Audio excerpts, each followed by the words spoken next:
The airport buzzed with the usual chaos. Rolling suitcases, last-minute announcements, coffee-fueled impatience. But even among the noise, 17-year-old Malcolm Hayes moved like quiet gravity. Calm, composed, hoodie pulled low, headphones over ears, a duffel bag slung across his shoulder that held more than clothes. It held gold medals that had never been publicly displayed, Olympic victories the world celebrated but rarely linked to the young man moving unnoticed between passengers who saw only what they expected, not what truth carried. He'd just returned from training overseas, exhausted after 14 hours in the air already, boarding his final domestic flight home to surprise his mother before his next world broadcast press appearance. He took his assigned seat, 14B, aisle, careful, polite, folding himself small so no one felt crowded. Then she arrived. A middle-aged woman with pearl earrings and entitlement balanced like perfume in the air.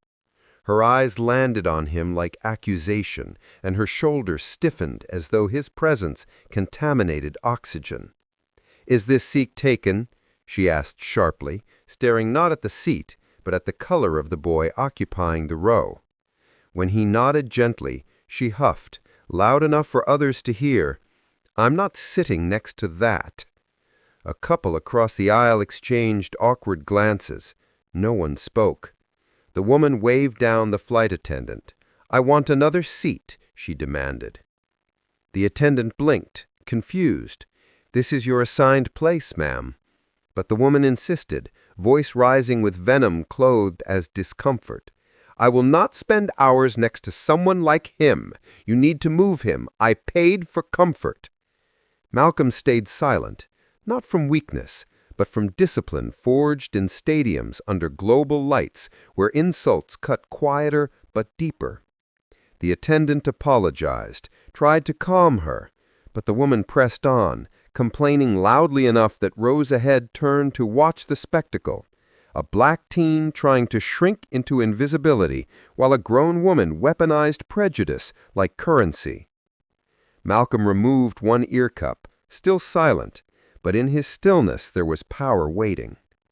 The attendant repeated policy gently. "We do not move passengers unless safety requires it." The woman scoffed. "Then I want to be moved. Put me in first class where I don't have to deal with this." She spat the last word like contamination. Malcolm kept breathing steadily, jaw tight, hands closed calmly over his bag, because he knew anger would not serve him. Patience would.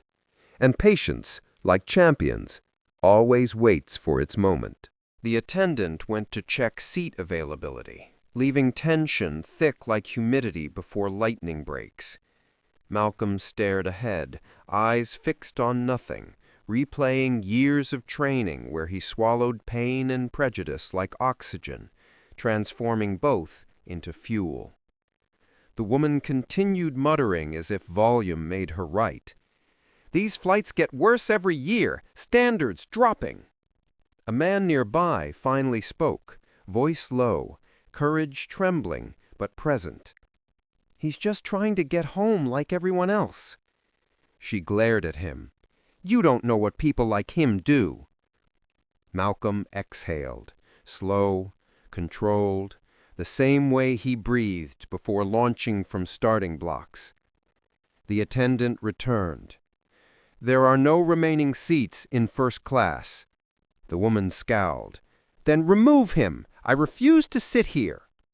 The attendant's face shifted, tired but firm. "He is within policy. If you cannot sit, you may deplane." Gasps fluttered like wings in the cabin. Finally, accountability cracked through entitlement's shell.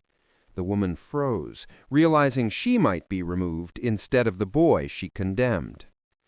Malcolm reached into his bag, searching for water, but instead his fingers touched something metal, something small, heavy, world-known.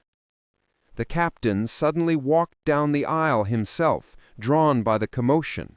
He assessed the tension in one glance, Then his eyes fell on Malcolm, paused, widened, recognition dawning like sunrise. Malcolm Hayes was not just an athlete.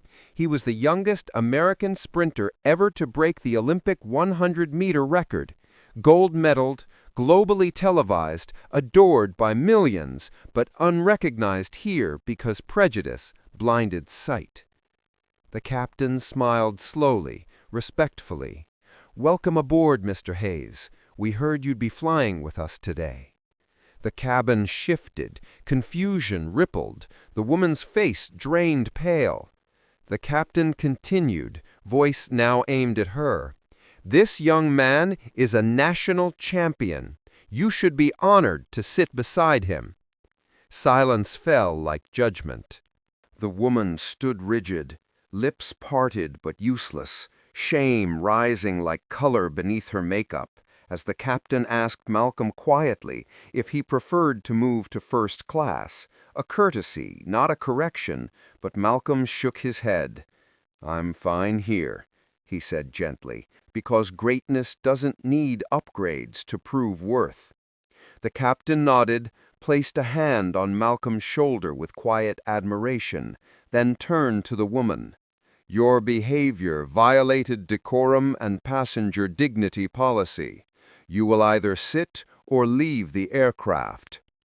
Every passenger watched, some with tears, some with fury, all with clarity.